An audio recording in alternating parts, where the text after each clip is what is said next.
Hello dear students, welcome back to my YouTube channel The Commerce Mentor and I am Dr. Isha Bishnoi. आज के इस video के अंदर मैं class 11th से रिलेटेड बेसिक्स जो होते हैं वो बताने वाली हूँ। अकाउंटेंसी से रिलेटेड क्यों अकाउंट्स जरूरी है हमारे लिए वो, प्लस अकाउंट्स के अंदर कौन कौन से टर्मिनोलॉजी हम लोग के यूज होते हैं मैं उसके बारे में आपको बताने वाली हूँ। इन टर्मिनोलॉजीज के अंदर because there are many terminologies और एक वीडियो के अंदर ये सब चीजें कवर करना थोड़ा सा प्रॉब्लमैटिक होता है। मैं जो मोस्ट क्रूशियल टर्मिनोलॉजी है उसको अच्छे से आपको एक्सप्लेन कर दूंगी, जो छोटी मोटी टर्मिनोलॉजी है उसको 1 लाइन के अंदर मैं एक्सप्लेन कर दूंगी। Still you have any doubt तो आप मुझे कमेंट सेक्शन में जरूर मेंशन करना, जिससे कि मैं आपको नेक्स्ट वीडियो के अंदर उन चीजों से रिलेटेड डाउट्स को क्लियर कर सकूँ। सो बेसिकली होता क्या है, अकाउंट्स जो सब्जेक्ट है ये हम लोगों को जितने भी ट्रांजैक्शंस होते हैं उनको प्रॉपरली रिकॉर्ड करने का तरीका बताता है। देखो, अगर एक आध दो ट्रांजैक्शंस होना तो कोई दिक्कत नहीं आती है, लेकिन आज अगर नंबर ऑफ ट्रांजैक्शंस हो जाते हैं उनको एज अ ह्यूमन याद रखना, रिटेन करके रखना पॉसिबल नहीं होता है। बिजनेस के अंदर डेली के इन नंबर ऑफ ट्रांजैक्शंस होते हैं। अब आप सोचो वो इन नंबर ऑफ ट्रांजैक्शंस कोई पर्सन कैसे रिकॉर्ड करके रखेगा या कैसे अपने दिमाग के अंदर याद रखेगा। By the end of the year हम लोग को फाइनेंशियल स्टेटमेंट्स भी बनाने रहते हैं जिसको हम लोग को पब्लिक को भी दिखाना है। तो इट इज बेटर कि हम एक पर्टिकुलर फॉर्मेट को फॉलो करके चलें जो पूरे रूल्स एंड प्रिंसिपल से चल रहा है, सो दैट उसके बेसिस पर हम लोग अकाउंट्स बनाएं एंड आगे फर्दरमोर उसको यूटिलाइज कर पाएं। अकाउंटेंसी एक सिस्टमैटिक तरीका है जिससे कि आप ये सारे बिजनेस ट्रांजैक्शंस को रिकॉर्ड कर सकते हो।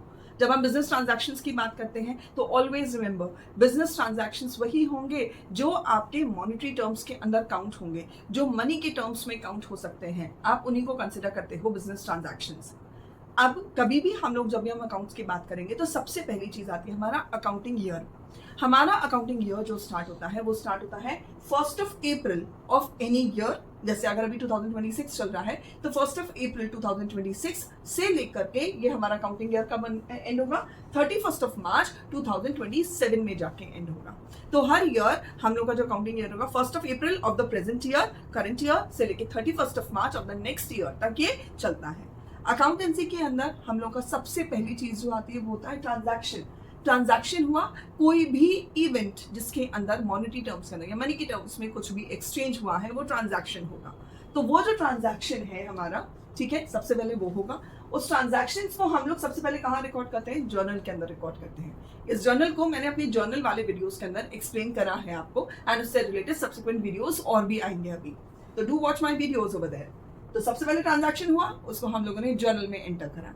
देन इस जर्नल के बाद में हम लोग क्या करते हैं, उस ही इसकी जर्नल्स की पोस्टिंग करनी रहती है लेजर्स में। लेजर्स के अंदर हम लोग क्या करते हैं, क्लासिफिकेशन कर रहे होते हैं। यहाँ तो एंट्री हो रही है, यहाँ पे क्लासिफिकेशन होता है, ठीक है, क्योंकि जर्नल इतना लंबा चौड़ा बन चुका होता है हमारे, उसके अंदर इतनी बार मल्टीपल परचेजेस, मल्टीपल सेल्स आ चुके होते हैं। हम पूरे ईयर के अंदर कितनी परचेज हुई, कितनी सेल हुई या कुछ भी अगर ट्रांजेक्शन्स में कैसे हुए हैं तो उनको हम एक एक ग्रुप के अंदर क्लासीफाई कर देते हैं। वो क्लासिफिकेशन होता है लेजर्स के अंदर। देन जब ये लेजर्स के अंदर हमने अकाउंट्स यहाँ पर बना लिए हैं, देन हम लोग को क्या करना रहता है, इन लेजर्स के थ्रू हमारा बनता है ट्रायल बैलेंस। ये जो ट्रायल बैलेंस होता है ना, ये हमें अरिथमेटिकल एक्यूरेसी बताता है।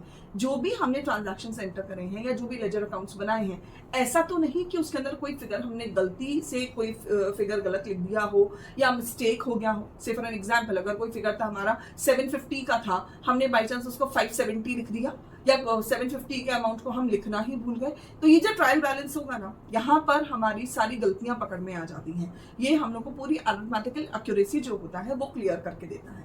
इसी ट्रायल बैलेंस के बेसिस पर जब हम लोग ये कर लेते हैं, सारी गलतियां भी रिकॉग्नाइज हो गई हैं, उनको रिमूव कर दिया उन एरर्स को हमने, देन हम लोग अपने फाइनेंशियल स्टेटमेंट्स बनाते हैं। ये फाइनेंशियल स्टेटमेंट्स हमारे 3 पार्ट में बनते हैं, ट्रेडिंग अकाउंट, देन बनता है P&L या profit and loss account and then balance sheet. ये तीनों मिलाकर के हमारा बनता है फाइनेंशियल स्टेटमेंट।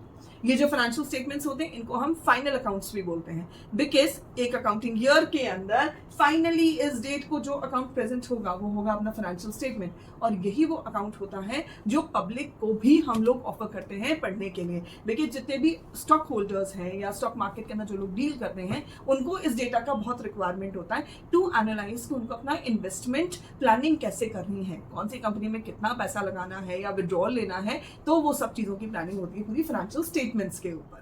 अब एक चीज जो यहाँ पे ध्यान रखने वाली होती है वो ये है कि कई जगहों पर ये जर्नल की जगह हम लोग cash book and subsidiary books भी बनाते हैं। अगर आप कैश बुक या सब्सिडरी बुक्स बना रहे हो तो हमें जर्नल बनाने की जरूरत नहीं है, दोनों में से कोई भी एक चीज बनेगी आपकी। लेकिन because of class being in class 11th आपके करिकुलम में दोनों ही चीजें हैं, आपको सीखना तो दोनों पड़ेगा। वो इवेंचुअली डिपेंड करता है ऑर्गेनाइजेशंस पे। ऑर्गेनाइजेशंस जर्नल एंट्री अडॉप्ट करती हैं कि cash book and subsidy books का फॉर्मेट अडॉप्ट करती हैं, वो चीज होता है। तो कैश बुक के अंदर क्या होगा, जितने भी कैश से रिलेटेड या बैंक से रिलेटेड ट्रांजैक्शन होते हैं वो सारे कैश बुक में आ जाते हैं, और जो भी क्रेडिट के ट्रांजैक्शन होंगे वो सारे हमारे आ जाते हैं सब्सिडरी बुक्स के अंदर। आई होप यहां तक आपको बेसिक जो है अकाउंट्स का वो क्लियर होगा। Now moving on to the terminology part, जो हम लोगों का अकाउंट्स के अंदर टर्म्स यूज में आती हैं। आज की जो मैं फर्स्ट टर्म बताने वाली हूं that is entity. Entity basically क्या है, एक ऐसी चीज जहां पर कोई भी इकोनॉमिक एक्टिविटी हो रही है। इकोनॉमिक एक्टिविटी हम उसको कहते हैं जहां पर एक्सचेंज ऑफ मनी या मनी जनरेशन हो रहा है, उसको हम एंटिटी कहते हैं। अब ये एंटिटी जो होती है हमारी, ये भी हमारी बिजनेस एंटिटी होती है एंड नॉन बिजनेस एंटिटी होती है। बिजनेस एंटिटी जहां पर प्रॉफिटेबिलिटी पर ध्यान दिया जाएगा वो सब अपनी बिजनेस एंटिटी के अंदर आएगा। कई सारी ऐसी एंटिटी होती है जहां पे मनी से रिलेटेड ट्रांजैक्शन तो हो रहा है but they don't focus on making profit, जैसे अपने एनजीओज होते हैं, नॉन प्रॉफिट मेकिंग ऑर्गेनाइजेशंस होती हैं, तो ये सब नॉन बिजनेस एंटिटी की कैटेगरी के अंदर आती हैं। नेक्स्ट अपने पास में आता है, next terminology is your business transaction. Business transaction basically जो भी ट्रांजैक्शंस हमारे बिजनेस में हो रहे हैं, नो मैटर वो बिजनेस एंटिटी के लिए हो चाहे नॉन बिजनेस एंटिटी के लिए हो, अकाउंट्स तो दोनों को ही मेंटेन करने हैं बिकॉज मनी का सर्कुलेशन तो दोनों में हो रहा है, तो वो सब अपने बिजनेस ट्रांजैक्शंस के अंदर आएंगे। Reminding again, business transaction should be of financial nature and it should be counted in terms of money. Next terminology जो हमारी आती है दैट इज योर इवेंट। जब भी कोई बिजनेस ट्रांजैक्शन होगा तब उसके लिए हम जो रिकॉर्डिंग करते हैं वो इवेंट कहलाएगा हमारा। दैट इज हम लोगों ने कहीं पर भी कोई गुड्स परचेज करे हैं, गुड्स को सेल करा है या कोई फर्नीचर परचेज करा, ये एक इवेंट की कैटेगरी के अंदर आए। तो नेक्स्ट टर्मिनोलॉजी जो हमारी थी ये था इवेंट। जो फोर्थ टर्म आती है वो है हमारी अकाउंट्स। अभी मैंने आप लोगों को जब अकाउंटिंग साइकिल बताई थी तब उसके अंदर लेजर्स देखे थे हमने। उन लेजर्स के अंदर हम क्या करते हैं, अकाउंट जो सिमिलर नेचर के जितने भी ट्रांजैक्शंस होंगे जब उनको रिकॉर्ड करा जाता है तो वो जिसमें रिकॉर्ड करते हैं उसको हम अकाउंट बोलते हैं। यहाँ पे प्लस माइनस दोनों चीज होगा अमाउंट का, तो सिमिलर नेचर वाले जितने भी होंगे वो अकाउंट्स की कैटेगरी में आ जाते हैं। नेक्स्ट फिफ्थ टर्म जो मोस्ट एसेंशियल टर्म है हमारे लिए बिजनेस के लिए वो होती है कैपिटल। कैपिटल क्या चीज है, कैपिटल इज समथिंग जो बिजनेसमैन बिजनेस में लेकर के आता है to start the business. Initial amount में जो भी बिजनेस के अंदर इन्वेस्टमेंट करा जाता है बिजनेस को स्टार्ट करने के लिए, बूस्ट करने के लिए, वो हमारा कैपिटल कहलाता है। एंड यस, कैपिटल का एक फॉर्मूला भी होता है, capital is equals to your assets minus liability. ये इक्वेशन याद रखना बिकॉज ये इक्वेशन सिर्फ कैपिटल में ही नहीं, सब्सिक्वेंटली मैं आपको जब अभी असेट्स एंड लाइबिलिटी एक्सप्लेन करूंगी तब भी काम में आएगी। नेक्स्ट जो टर्म है हमारी that is your drawings. Drawings क्या होता है, ये वो वाला ड्रॉइंग नहीं है जो आप लोगों ने अपने आर्ट एंड क्राफ्ट की क्लास में करा था। इस ड्रॉइंग का मतलब होता है जब भी कोई बिजनेसमैन अपने बिजनेस के अंदर से कोई भी कमोडिटी या मनी को विड्रॉ करता है फॉर पर्सनल यूज, वो ड्रॉइंग्स कहलाता है। किसी भी पर्सन का बिजनेस है, से फॉर एग्जांपल कोई शॉप है, अगर वो अपनी शॉप से कोई पर्सन अगर कोई गुड्स लेकर के जा रहा है अपने घर के लिए, कुछ भी कमोडिटी कंजम्पशन के लिए, या फिर वो कैश लेकर के जा रहा है घर के कंजम्पशन के लिए, तो ड्रॉइंग्स की कैटेगरी में आएगा। नेक्स्ट टर्मिनोलॉजी जो हमारी आती है वो आती है लाइबिलिटी। अगेन ये बहुत इंपॉर्टेंट टर्म है हमारे लिए, समझना बहुत जरूरी है क्योंकि यही लाइबिलिटी हम लोगों के राउंड द पूरे अकाउंटिंग प्रोसेस में भी आती है, फाइनेंशियल स्टेटमेंट्स के अंदर भी शो करी जाती है। बकायदा इसका तो फॉर्मेट भी बनता है हमारा बैलेंस शीट, जिसके अंदर असेट्स एंड लाइबिलिटीज को ही शो करा जाता है। लाइबिलिटीज होती क्या है, बेसिकली कोई भी मनी अगर हम लोगों ने बाहर से किसी से बोरो कर रखा है या anything that we owe from the outsider which we need to make a payment, that is known as your liability. ये लाइबिलिटीज हमारे पास में इंटरनल भी हो सकती हैं और एक्सटर्नल भी हो सकती हैं। इंटरनल लाइबिलिटी कौन सी होती है, जैसे कैपिटल है, कैपिटल हमारे इंटरनल लाइबिलिटी की क्राइटेरिया में आता है, या अक्यूमुलेटेड प्रॉफिट्स हैं जो बिजनेस ने इकट्ठा कर लिया इतने सालों में जो प्रॉफिट है वो भी हमारे लिए इंटरनल लाइबिलिटी है। ये इंटरनल लाइबिलिटी एज सच हमें पे ऑफ करने की जरूरत नहीं पड़ती है। और ये इंटरनल लाइबिलिटी क्यों कहलाती है, बिजनेस एंड बिजनेसमैन दोनों सेपरेट एंटिटी कंसिडर करे जाते हैं ऑर्गेनाइजेशंस में, बिजनेस वर्ल्ड के अंदर। तो होता क्या है, बिजनेसमैन बिजनेस को रन करने के लिए पैसा देता है, that is known as your capital. Okay, तो देखा जाए तो बिजनेस के लिए तो ये लाइबिलिटी ही हुई ना, उसने बोरो ही तो करा है बिजनेसमैन से वो पैसा। इवेंचुअली बिजनेसमैन कभी भी उस कैपिटल को विड्रॉ तो नहीं करेगा, हाँ वो अपना शेयर अपना प्रॉफिट जरूर ले लेगा वहां से, बट वो कैपिटल तो वहां पे इन्वेस्टेड रहेगी ना, दैट इज वाई वो इंटरनल लाइबिलिटी की कैटेगरी में आती है। नेक्स्ट जो हमारे पास में आता है इसमें वो आता है एक्सटर्नल लाइबिलिटी। एक्सटर्नल लाइबिलिटीज वो होती हैं जो हमें आउटसाइडर्स को रीपे करनी है। इट इज एसेंशियल, हमें वो रीपे करनी ही पड़ेगी, चाहे आप एक फाइनेंशियल ईयर में कर रहे हो, चाहे सब्सिक्वेंटली नेक्स्ट फाइनेंशियल ईयर में कर रहे हो, क्योंकि इसके बाद में हमारी नेक्स्ट और ब्रॉड कैटेगरी आएगी लाइबिलिटी की, तो वो सब अपनी एक्सटर्नल लाइबिलिटी होती है। जैसे क्रेडिटर्स हो गए हमारे, वो लाइबिलिटी में आ गया। कोई भी हमने लोन ले रखा है तो वो हमारा लाइबिलिटी की कैटेगरी के अंदर आता है।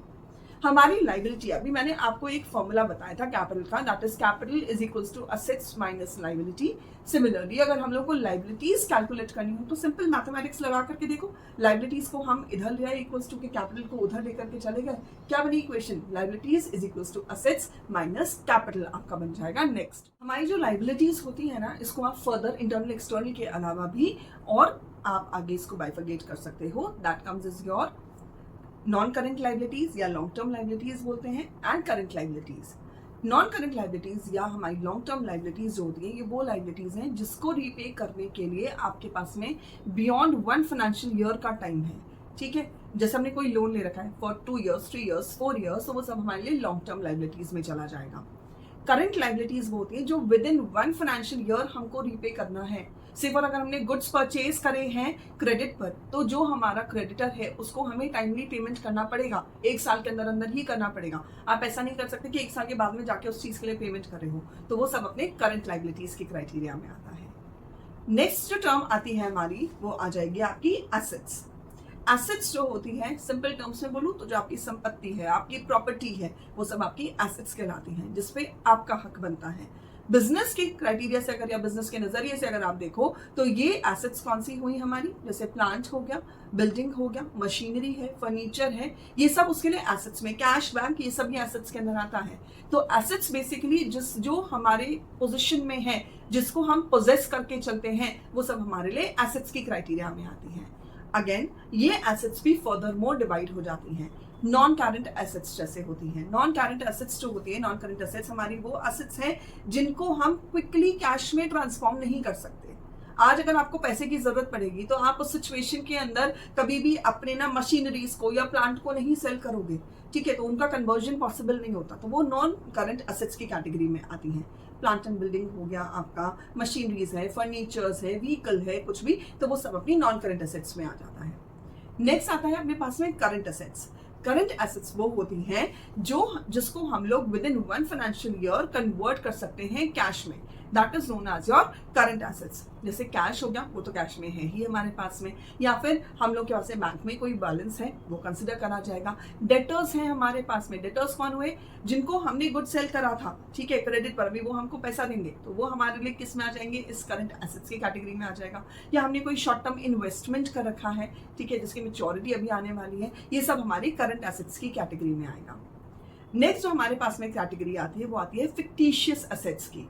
फिक्टिशियस एसेट्स जो होती हैं, इनको हम कंसिडर करके चलते हैं कि एसेट्स हैं, बिकॉज एज सच इनको हम लोग कन्वर्ट नहीं कर पाएंगे कभी भी कैश में। जैसे कोई ऑर्गेनाइजेशन है, उसने अपना इन्वेस्टमेंट करा था एडवर्टीजमेंट के ऊपर, एडवर्टीजमेंट ऑब्वियसली ऑर्गेनाइजेशन की प्रॉपर्टी है, लेकिन क्या उसको कभी वो कन्वर्ट कर पाएगी कैश में, नहीं। उसका बेनिफिट जरूर वो उठा सकती है, एंड ओवर द इयर्स वो उठाने वाली है, सिर्फ 1 साल में ही नहीं, आगे कई बार 2-3 साल तक भी एक एडवर्टीजमेंट फ्लैश होता है, ओके, तो वो सब अपना फिक्टिशियस एसेट्स की कैटेगरी में आता है। अब जो हमारी नॉन करंट एसेट्स होती है ना, ये नॉन करंट एसेट्स भी हम लोगों के पास में टैंजिबल और इनटैंजिबल हो सकती हैं। टैंजिबल एसेट्स वो होती हैं जिनको आप दे सकते हो, छू सकते हो, या जिनको होल्ड कर सकते हो, सब टैंजिबल एसेट्स की कैटेगरी में आएगा। प्लांट, बिल्डिंग, फर्नीचर, ये सब आपका टैंजिबल एसेट्स हुआ। इनटैंजिबल एसेट्स वो होती हैं जिसको आप सिर्फ महसूस कर सकते हो, जैसे goodwill, this is an intangible asset. Patent हो गया, कॉपीराइट हुआ, ट्रेडमार्क हुआ, ये सब हमारी जितने भी इंटेलेक्चुअल प्रॉपर्टी राइट्स होती हैं, ये सब हमारे लिए इनटैंजिबल एसेट्स की कैटेगरी में आती हैं। अब ये एसेट्स का फॉर्मूला, मैंने अभी आपको कैपिटल का फॉर्मूला बताया था, capital is equals to assets minus liability. फिर उससे हमने लायबिलिटी का फॉर्मूला बनाया था, क्या करा था उसमें, liability is equals to assets minus capital. तो अगर मुझे एसेट्स का फॉर्मूला निकालना है तो एसेट्स कैसे बनेगी, assets is equals to liabilities plus capital, ये इसका फॉर्मूला बनेगा हमारा। नेक्स्ट जो हमारे पास में डेफिनेशन आती है वो रिसीट्स एंड एक्सपेंडिचर की आएगी। रिसिट्स बेसिकली क्या हुआ, जो भी अमाउंट हमें रिसीव हो रहा है, पैसा अगर आ रहा है, तो सब रिसिट्स की कैटेगरी में आएगा। ये भी अगेन फर्दर 2 पार्ट्स में डिवाइडेड होती हैं, capital receipts and revenue receipts. Capital receipts basically वो होती हैं जो हम लोगों की असेट्स एंड लाइबिलिटीज पे इम्पैक्ट दिखाती हैं। इन कैपिटल रिसिट्स की वजह से या तो हम लोग की लाइबिलिटी इंक्रीज होगी या हमारी असेट्स रिड्यूस हो जाती हैं। जैसे हम लोगों ने अगर कोई एसेट सेल करी है तो पैसा तो आया, इवेंचुअली देखा जाता है हमारी एसेट्स कम हो गई है वहां पर, ओके। या फिर हमने लोन लिया है तो वहां पर क्या हुआ, पैसा तो आया बट लाइबिलिटी भी तो इंक्रीज हो गई हमारी लोन लेने से, तो ये सब कैपिटल रिसिट्स की कैटेगरी में आएगा। नेक्स्ट हमारे पास में रेवेन्यू रिसिट्स। रेवेन्यू रिसिट्स जितनी भी होती हैं हमारा trading and profit and loss account होता है उसमें शो करी जाती हैं। ये पर्पसली एक अकाउंटिंग ईयर के लिए ही होती है जितनी भी होती है रेवेन्यू रिसिट्स, और ये usually trading and P&L account के अंदर क्रेडिट साइड पे शो करी जाती है। जैसे कोई भी हमारी कमीशन रिसीव हुआ, इंटरेस्ट रिसीव हुआ है या रेंट रिसीव हुआ, तो ये सब अपने लिए रेवेन्यू रिसिट्स की कैटेगरी के अंदर आ जाएगा। नेक्स्ट जो कैटेगरी अपने पास में है वो है एक्सपेंडिचर्स की। एक्सपेंडिचर्स क्या हुआ, जो भी बिजनेस से रिलेटेड हम लोग एक्सपेंसेस करें, खर्चा जो हो रहा है, ठीक है, वो सब एक्सपेंडिचर की कैटेगरी के अंदर आता है। ये एक्सपेंडिचर भी अगेन कैपिटल एक्सपेंडिचर होता है एंड रेवेन्यू एक्सपेंडिचर होता है। कैपिटल एक्सपेंडिचर वो हुआ जहां पर इवेंचुअली हम लोगों ने जो खर्चा है वो किसी असेट को इंक्रीज करने के लिए करा है, ठीक है। हमने कोई प्लांट या मशीनरी परचेज करा तो वो कैपिटल एक्सपेंडिचर है, ओके। तो इससे क्या हुआ, प्लांट एंड मशीनरी अगर खरीदी है तो प्लांट हमारा इंक्रीज हो गया है, तो कैपिटल एक्सपेंडिचर की कैटेगरी के अंदर आएगा। रेवेन्यू एक्सपेंडिचर्स वो होते हैं जो रिकरिंग है नेचर के अंदर, इनको अगेन हम लोग ट्रेडिंग एंड P&L अकाउंट के अंदर शो करते हैं, ठीक है। तो ये रेवेन्यू एक्सपेंडिचर्स जितने होंगे डेबिट साइड पे शो होते हैं ट्रेडिंग एंड P&L अकाउंट के। जैसे हमने गुड्स परचेज करें तो वो रेवेन्यू एक्सपेंडिचर्स की कैटेगरी में आएगा। हमने रेंट पे करा, वेजेस, सैलरी पे करी है, कार टच कैरेज ये सब पे करा है, तो अगेन ये रेवेन्यू एक्सपेंडिचर्स की कैटेगरी के अंदर आता है। नेक्स्ट जो हमारे पास आते हैं वो आते हैं deferred revenue expenditures. Deferred revenue expenditures वो एक्सपेंडिचर्स होते हैं जो हम लोग over the time duration right of करेंगे। जैसे अभी हमने इमीडिएटली उसका पेमेंट तो कर दिया है बट उसका एडवांटेज हमें सब्सिक्वेंट 3 to 4 years 7 years तक आता रहता है, वो सब डेफर्ड रेवेन्यू एक्सपेंडिचर में आते हैं। होता क्या है, इस टाइप के जितने भी एक्सपेंडिचर्स होते हैं ना, इनको हम लोग जितने भी हम लोग लाइफ एक्सपेक्ट कर रहे के चल रहे हैं उन एक्सपेंडिचर्स की, उससे डिवाइड करके उसका अमाउंट हर ईयर अपने अकाउंट्स में लिखते चले जाते हैं।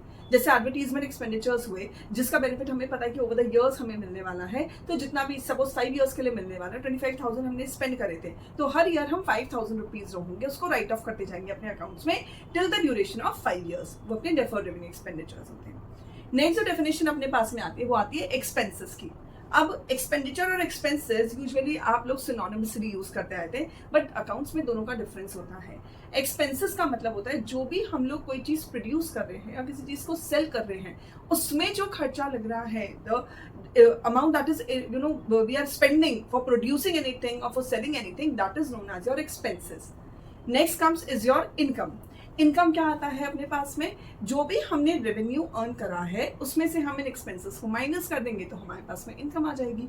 दैट इज जो भी हमने अर्न करा है, income is equal to revenue minus expenses हो जाता है। नेक्स्ट जो हम लोग को टर्म सीखनी दैट इज प्रॉफिट।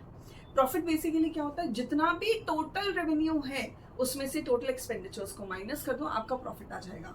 या यूं कह लीजिए जो डेली कोर्स ऑफ बिजनेस से हम अर्न कर रहे हैं, जो हमारा मेन काम है बिजनेस का, उसके थ्रू जो भी हमारे पास में हम अर्न कर रहे होते हैं, सारे एक्सपेंसेस रिमूव करने के बाद में वो हमारे लिए प्रॉफिट आता है। नेक्स्ट टर्म है हमारे पास में गेन। अगेन अभी तक आप प्रॉफिट एंड गेन को सिनोनिमसली यूज कर रहे थे, बट अकाउंटेंसी में दोनों का डिफरेंट मतलब होता है। गेन उन चीजों पर होता है जो हम लोग कंटिन्यूसली नहीं यूज कर रहे हैं या कंटिन्यूसली नहीं सेल कर रहे हैं, ठीक है, वो हमारे बिजनेस से रिलेटेड नहीं है। माइट बी वो कमोडिटी हमारे बिजनेस की है, सपोज करो हमारे पास में कोई एसेट है, हमने उस एसेट को बेच दिया, ठीक है, एंड वो प्रॉफिट में बिकी है हमारी, तो उसमें जो कुछ भी आपने एक्स्ट्रा अर्न करा है, ठीक है, तो वो आपका गेन की कैटेगरी में आएगा। आपकी ऑर्गेनाइजेशन का काम उस एसेट को बेचना नहीं था, आपका था जो भी आप प्रोडक्शन कर रहे हैं उस आउटपुट को सेल करना, उसमें जो आपने कमाया वो प्रॉफिट की कैटेगरी में आया। लेकिन जो आपने कोई ओल्ड एसेट अपनी बेची है उस पर अगर आपने कुछ भी एक्स्ट्रा अर्न करा है तो that will be termed as your gain. Next comes is your loss. Loss ही होता है किसी भी रूप में हो, चाहे एसेट बेचने पे हो तो भी वो लॉस हो जाएगा। गुड्स का लॉस हो सकता है, ड्यू टू फायर हो सकता है, ड्यू टू थेफ्ट हो सकता है, या माइट भी हमारा बिजनेस ढंग से रन नहीं हुआ तो हम लोगों को उस पर्टिकुलर फाइनेंशियल ईयर में लॉस हुआ है। लॉस मीन्स एनी थिंग जो हम लोगों ने फॉरगॉन कर दी है या हम लोगों ने छोड़ दी है, that is your loss over there. Next जो टर्म आ रही है अपने पास में बहुत क्रूशियल टर्म्स हैं जो अब मैं सब्सिक्वेंटली आपको बताने वाली हूँ। पहली टर्म जो आती है वो आती है परचेजेस। परचेजेस बेसिकली क्या होता है, जब भी हम लोग कोई भी रॉ मटेरियल या गुड्स परचेज कर रहे हैं अपने बिजनेस के लिए, तो वो परचेजेस की कैटेगरी के अंदर आएगा। ये वो गुड्स हैं जिनको हम आगे प्रोसेस करेंगे, ठीक है, एंड देन उसको हम लोग सेल करेंगे या फिर उसको रीसेल पर्पस के लिए ही हमने परचेज करा है। हम लोग अकाउंट्स के अंदर कभी भी परचेज ऑफ गुड्स अगर होगा तो वहां पे गुड्स वर्ड को यूज नहीं करेंगे, उसकी जगह वर्ड परचेज ही यूज होगा। सिमिलरली अगर हमने जिससे गुड्स परचेज करे हैं उसको अगर हमने रिटर्न बैक भी कर दिए तो भी वो परचेज रिटर्न कहलाएगा, गुड्स रिटर्न नहीं कहलाएगा।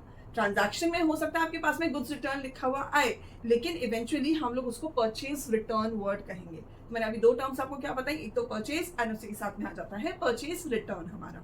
सिमिलरली जो भी हम गुड्स को मैन्युफैक्चर कर लेते हैं एंड जब उसको बेचते हैं तो उससे हमारी नेक्स्ट टर्म आती है, दैट इज सेल्स। सेल्स का मतलब क्या हुआ, जो भी हमने प्रोड्यूस करा है उसको बेचना, that is your sales. Again यहाँ पे सेल ऑफ गुड्स नहीं लिखा जाता एंट्री में, अकाउंट्स में कभी भी गुड्स वर्ड नहीं आएगा। हम लोग सिर्फ उसको जो भी गुड्स हमने बेचे हैं उसको हम सेल्स ही कहेंगे। सिमिलरली हमारे जो कस्टमर्स होंगे अगर उन्होंने गुड्स हमको रिटर्न बैक कर दिए हैं तो वो सेल्स रिटर्न की कैटेगरी में आ जाते हैं। तो यहाँ पे दो टर्म्स क्या आई, सेल्स एंड सेल्स रिटर्न बनती हैं उससे। नेक्स्ट जो हम टर्म करने वाले हैं दैट इज गुड्स। गुड्स क्या हुई, जो भी हमने परचेज करे हैं रीसेल पर्पस के लिए या फिर उनको हम लोग आगे प्रोसेस करके एंड देन बेचेंगे, वो सब गुड्स की कैटेगरी में आते हैं। बट रिमेंबर ये गुड्स वर्ड कहीं पर भी हमारे अकाउंटिंग इक्वेशंस में या अकाउंट्स के अंदर हम लोग यूज नहीं करते हैं, एंट्रीज में भी यूज नहीं करा जाता है इसको। नेक्स्ट टर्म जो हमारे पास में आ जाता है वो आता है stock and trade. Stock and trade purposely जो यूज आता है ये एक तरह से रिटेलर्स या होलसेलर्स के लिए आप बोल सकते हैं, जहां पर वो लोग गुड्स को परचेज कर रहे हैं रीसेल करने के लिए, तो वो स्टॉक एंड ट्रेड कहलाता है। नेक्स्ट अपने पास में टर्म आता है इन्वेंट्री का। इन्वेंट्री मैन्युफैक्चरिंग यूनिट्स के टर्म से यूज होती है। ये इन्वेंट्री होती है जो भी हम लोगों ने गुड्स रॉ मटेरियल जो परचेज करा है उसकी इन्वेंट्री हो सकती है। सेमी फिनिश गुड्स कह सकते हो आप, सेमी प्रोसेस्ड गुड्स या वर्क इन प्रोग्रेस जिसको बोल सकते हैं उसकी इन्वेंट्री हो सकती है, या फिर हम लोग के पास में फिनिश गुड्स की इन्वेंट्री होती है। ये इन्वेंट्री वर्ड बेसिकली हम लोग मैन्युफैक्चरिंग यूनिट्स के लिए यूज करते हैं।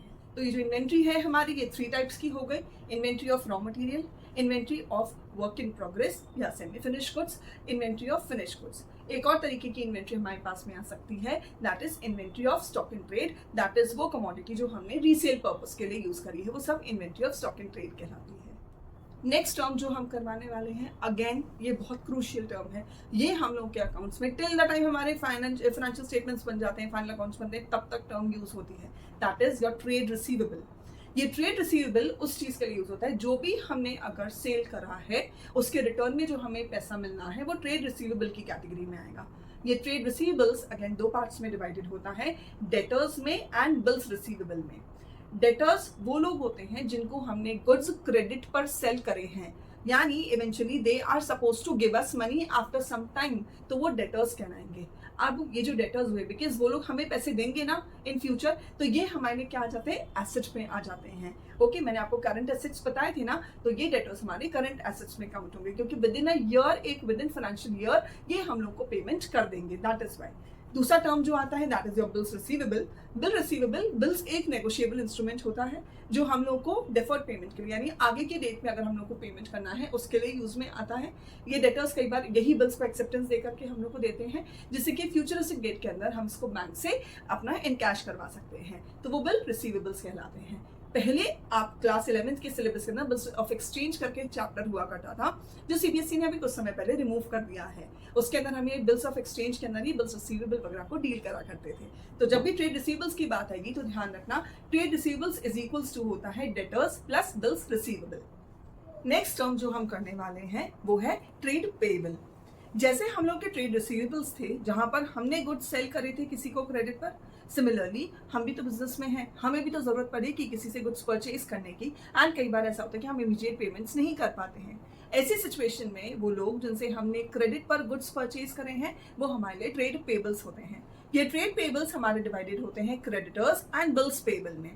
क्रेडिटर्स एंड बिल्स पेबल क्या हुआ, क्रेडिटर्स वो लोग होते हैं जिनसे हमने गुड्स परचेज करे हैं क्रेडिट पे, and with in an accounting year हम लोग को उनका पेमेंट करना रहता है। ऐसे ही बिल्स पेबल क्या हुआ, जैसे बिल्स रिसीवेबल था जिसके अंदर हम लोग के पास में बिल था जो हम एक ड्यूरेशन के बाद में शो करेंगे बैंक में और हम लोग को अमाउंट मिल जाएगा। सिमिलरली हम भी एक ड्यूली एक्सेप्टेड बिल हमारे क्रेडिटर को हैंड ओवर करेंगे, जिससे कि जब उसका टाइम ड्यूरेशन आएगा, उसका मैच्योरिटी डेट आएगा, तब वो जाकर के एंड इस बिल को आगे एक बैंक के अंदर डिपॉजिट करके अपने अकाउंट में अमाउंट डिपॉजिट करवा सकता है। तो वो कहलाता है हमारा बिल्स पेबल। नेक्स्ट टर्म जो हमारे लिए आती है दैट इज कॉस्ट। कॉस्ट क्या हुआ, कोई भी अमाउंट जो हम लोग फॉरगो कर रहे हैं किसी चीज को परचेज करने के लिए, वो सब उसकी कॉस्ट कहलाती है। जैसे अगर हमने कोई प्लांट खरीदा या मशीनरी खरीदी, उस मशीनरी के ऊपर हम लोगों ने कोई फ्रेट चार्जेस पे करे हैं या कैरेज या उसके इंस्टॉलेशन के चार्जेस हुए, तो वो सब उसकी कॉस्ट कहलाएगी। Coming up to the next topic और next term, the next term is your discount. Discount क्या हुआ, एनी अमाउंट के अंदर जो भी हम लोगों को कंसेशन मिल रहा है या एज अ सेलर अगर हम लोग किसी को गुड्स बेच रहे हैं एंड उसको कुछ वहां पर अमाउंट के अंदर रिडक्शन देते हैं, वो हमारा डिस्काउंट कहलाता है। अच्छा, ये डिस्काउंट ऐसा नहीं कि हम सेलर हैं तो हम ही प्रोवाइड कर रहे हैं। जब हम गुड्स परचेज कर रहे होते हैं, जब हम परचेजर होते हैं बिजनेस में, तब भी ये डिस्काउंट हमें मिल सकता है। ये डिस्काउंट भी हमारा दो कैटेगरीज में डिवाइडेड होता है। One is your trade discount, the second one is your cash discount. Trade discount जो होता है ये किसी भी कमोडिटी की लिस्ट प्राइस पर दिया जाता है एंड ये जो ट्रेड डिस्काउंट है इसको कभी भी हम लोग एंट्री के अंदर शो नहीं करेंगे, इसका अमाउंट डायरेक्टली हमारा अमाउंट के अंदर ही रिफ्लेक्ट करा जाता है। वेराज कैश डिस्काउंट जो होता है, ये कैश डिस्काउंट हम लोग कभी भी प्रॉम्प्ट पेमेंट के लिए जो एक्स्ट्रा डिस्काउंट दिया जाता है वो हमारा कैश डिस्काउंट होता है। हमने अगर टाइमली पेमेंट करा तो जो हमारा क्रेडिटर है वो हम लोग को डिस्काउंट देगा, तो हमारे लिए डिस्काउंट रिसीव हो जाएगा। हम लोगों के जो डेटर्स हैं अगर उन्होंने टाइमली पेमेंट कर दिया है तो हम लोग उनको डिस्काउंट देंगे, तो वो डिस्काउंट अलाउड होगा वो हमारे लिए। हमेशा याद रखना, डिस्काउंट रिसीव हमारे लिए एक गेन होता है एंड डिस्काउंट अलाउड हमारे लिए लॉस होता है। इसके बारे में हम लोग अपने जर्नल के अंदर पढ़ने वाले हैं क्योंकि इससे रिलेटेड एंट्रीज भी आती हैं जो बहुत इंपॉर्टेंट होती है। Coming up the next terminology that is your GST. 2017 के अंदर इंडियन गवर्नमेंट ने एक नया टैक्स पास करा था, that was your GST, goods and service tax. इस गुड्स एंड सर्विस टैक्स ने बहुत सारे जो अलग अलग टैक्सेस लगा करते थे, वैट लगता था, कस्टम ड्यूटी, एक्साइज ड्यूटी, उन सबको कंपाइल करके एक टैक्स कर दिया था। दैट इज वाई जीएसटी को हम बोलते भी हैं वन नेशन वन टैक्स। ये जीएसटी से रिलेटेड आपका एक कंप्लीट चैप्टर भी है जिसके अंदर आपको इससे रिलेटेड जर्नल एंट्रीज भी करनी रहेंगी। नेक्स्ट डेफिनेशन जो हम करने वाले हैं that is proprietor. Proprietor is any person जो अपना बिजनेस स्टार्ट करता है, वो अपना प्रोप्राइटर कहलाता है। ओके, देन नेक्स्ट टर्म जो आती है, अगेन बहुत इंपॉर्टेंट टर्म है, that is your bad debts. Bad debts जो टर्म बनता है वो बनता है बैड डेटर्स से। वो डेटर्स जो बैड कन्वर्ट हो गए, यानी कि they were unable to make payment to us, they were suppose to make payment but they have not made payment to us, या वो फेल हो गए हैं वो पेमेंट करने में, तो वो बैड डेट्स की कैटेगरी में आता है। ये बैड डेट्स हमारे लिए एक लॉस होता है। इस बैड डेट से ही हमारे पास में नेक्स्ट टर्म जो आती है वो है insolvent.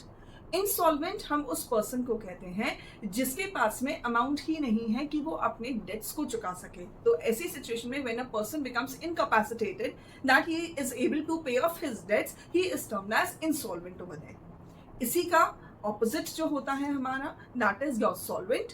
Solvent is a person जिसके पास में इतना अमाउंट है कि वो अपनी डेट्स को चुका पाएगा। With this, we come to the end of our basic terminology of accountancy. जितनी भी मेजर अकाउंट्स के अंदर टर्म्स हमारी यूज होती हैं मैंने वो मैक्सिमम कवर कर ली हैं। स्टिल जब हम फॉरवर्ड बढ़ेंगे चैप्टर्स के अंदर, तब अगर कोई और टर्मिनोलॉजी आती है तो मैं इसको जरूर से एक्सप्लेन करूंगी। ये जितनी भी टर्म्स मैंने आज आपको करवाई हैं, मेरा जो नेक्स्ट वीडियो है दैट इज जर्नल से रिलेटेड, आप उसके अंदर भी इनका यूज देख सकते हैं। ये टर्मिनोलॉजी बहुत एसेंशियल है, आप प्लीज इनको ढंग से समझिएगा, उनका मीनिंग समझिएगा, बिकॉज ये लाइफ लॉन्ग आप जब तक पढ़ाई करेंगे या लाइफ में भी आगे, because commerce is a practical subject, ये वहां पर भी आपके काम में आती है। With this I come to the end of my today's video. I hope आपको मेरा वीडियो बहुत पसंद आया होगा एंड आपके काफी सारे डाउट्स जो होते हैं टर्म्स से रिलेटेड वो क्लियर होंगे। आई नो क्लास 11 स्टूडेंट्स, ये सारे टर्म्स आपके लिए बिल्कुल नए हैं। आप लोग अभी अभी क्लास 11 में आए हैं, अकाउंट्स हमने पढ़ी भी नहीं है। अकाउंट्स थोड़ा सा डिफिकल्ट शुरू में लगता है, but once you get a command over there तो ये आपके लिए बहुत सिंपल सब्जेक्ट बनेगा। And I can assure you, अगर आपने ढंग से मेरे वीडियो सारे व्यू करे देन आपको ये 100% इतना सिंपल लगेगा subject that you will be surprised and you can surprise your friends as well. But उसके लिए आपको मेरे जितने भी वीडियोस हैं वो प्रॉपर्ली व्यू करने रहेंगे एंड मुझे कमेंट सेक्शन में बताना भी रहेगा कि आपको क्या प्रॉब्लम आ रही है। उसी से तो मुझे पता चलेगा कि मुझे नेक्स्ट अपना वीडियोस किस पे बनाने हैं। और जब भी मेरे पास में ऐसे डाउट्स अगर इकट्ठे हो जाएंगे देन उन डाउट्स को लेकर के ही मैं एक पर्टिकुलर वीडियो अपना बनाऊंगी। For now, please do view my video, like my video and subscribe my channel. And please मेरा Instagram handle follow करना मत भूलना. Okay? Till then, bye bye and take care of yourself.